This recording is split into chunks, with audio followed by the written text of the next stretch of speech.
What's up, guys? Welcome back to the Boat Parade. Tom Brady passes 100,000 passing yards, and the Buccaneers finally look like the Tampa Bay Buccaneers that we all were hoping to see over the last 3 weeks. So we obviously, watching this game, going into this game, we're not super confident. Now, the Rams haven't been looking really good either, but I wasn't confident we had this game. It looked if you just looked at the statistics, if you followed the game, it looked like a very boring game. You're talking about field goal, obviously their whole Cooper Kupp touchdown thing, whatever.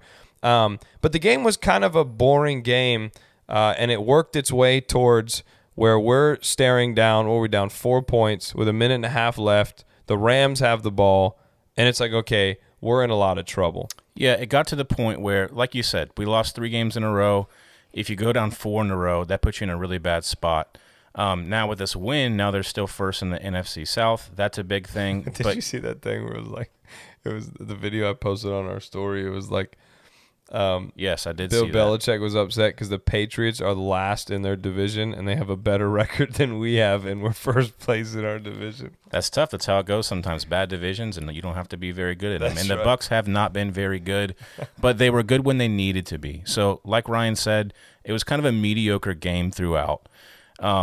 Obviously, the Cooper Kupp play was a big play. Man, how does that guy get so wide open? I don't know what it is. It's not plays? like he does some crazy juke and he's like spinning around dudes. It's just people. I don't know if they just underassume what he's going to do. I don't know what it is. He has a craft and he's perfected it, and he's great at it. So, yes, we were about to score.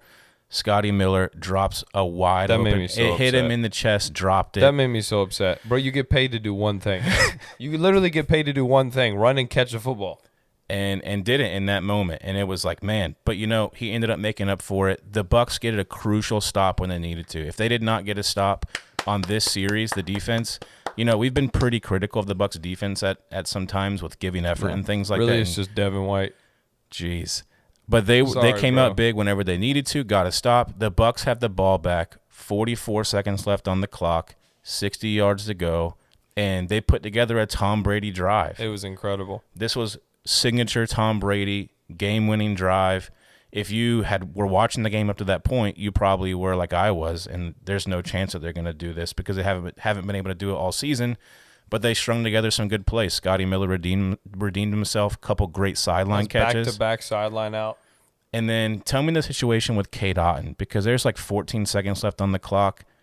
9 seconds left on the clock. 9 seconds on the clock after the play. So it was coming down to the wire where they had to. It was do or die, no timeouts.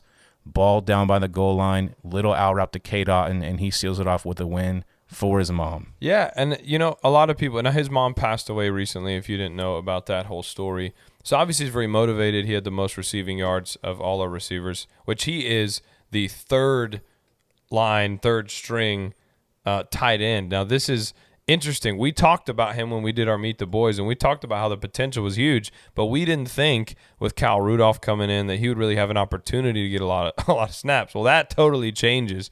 And then Brake gets injured. Now he gets a chance to shine. Last week didn't look so good. Had a lot of opportunity. Him and Tom just didn't seem to connect well last week. This week was a different story. I think Tom Brady was built for good tight ends. Obviously, that Gronkowski relationship led him to Super Bowl wins, but this relationship now, I think that's starting to develop between him and this rookie Cade Otton is a strong relationship. He knew he could float that ball to him right there. He called it, but he knew that play was going to work. What blows my mind, what was interesting to me to watch, Tom Brady is so calm and collected. When they have to go spike the ball, and he's just walking down the field, just calm, just saying, "Hey, we spike." It's like this is his element, and that's where he thrives. He's just chilling. He's like, "Hey, we're just gonna spike real quick. Let me just 35 seconds later, 6 plays later, you're in the end zone to win against the team that won the Super Bowl the year previous." It was a gangster move. Now, my question for you is this game a hinge point to where the Bucs become better, or is this just going to get everyone's hopes up, and then they're going to be let down? I think something critical happened this week where they were able to come together and get a solid team win. It wasn't one person doing it. And then what I've been saying most of this season, that if it's Tom, if it's somebody else, somebody has to come out and be a leader and be a voice and say, hey, we're slacking. We're going to do a whole video about this, but you hear a little bit of it now. Where basically, hey, the team, we're not giving the effort that we need to on Sundays. It's embarrassing. We got to change this. That's what has to happen for change to take place. If that didn't happen, mediocrity was going to continue. But I think stamp of approval. Let's get a signature win, keep things going forward, and now, hey, let's get things right going into Germany playing the Seahawks. Which is a whole nother thing. Getting to go fly to Europe and do that whole thing and go and play. The Seahawks. I think it's a game we could win, could lose. It's whatever. We'll talk about that in another video. But two guys that I did want to just talk about before we finish this video. Number one, again, I noticed, and I know that you noticed, Devin White looking like James Harden on defense out there, and just jogging. He's not even beat in a play, but he's just jogging, assuming the other guy's going to do something. That's never a good thing for a leader, period. And I think Tom didn't want to name drop anybody, but the moment Tom makes that statement that we posted about and we're talking about, the first person that you think of if you've been watching this season is Devin White. And there was people, Warren Sapp was very critical of him. Yeah. Breaking down some plays over. It's just like, and he knows what he's talking about. It's not like Warren Sapp is a nobody. One of the pressers for the Bucs, Greg Allman, I guess, was really hammering Devin White on Twitter and things like that. And Devin White sent out a whole tweet saying, "Hey man, like, I was tired. I'm doing my best. I'm winded. I'll do better." And then Tom Brady even quote tweeted him and was like, "Hey man, love you, brother. We got you," or whatever he said. So, which he's going to be loyal to his guys, as we all would. But it's just, for me, we watched it. We even went back and we watched the whole game just now, all the plays, the highlight plays, just to make sure that we saw what we saw in the game. And even just in that, even the highlight plays, we saw him like he was out for a morning jog and his knees were tired, and that's just not what you want to see. You want to see team effort. Something that we were always told in football is that you're only as strong as your weakest link.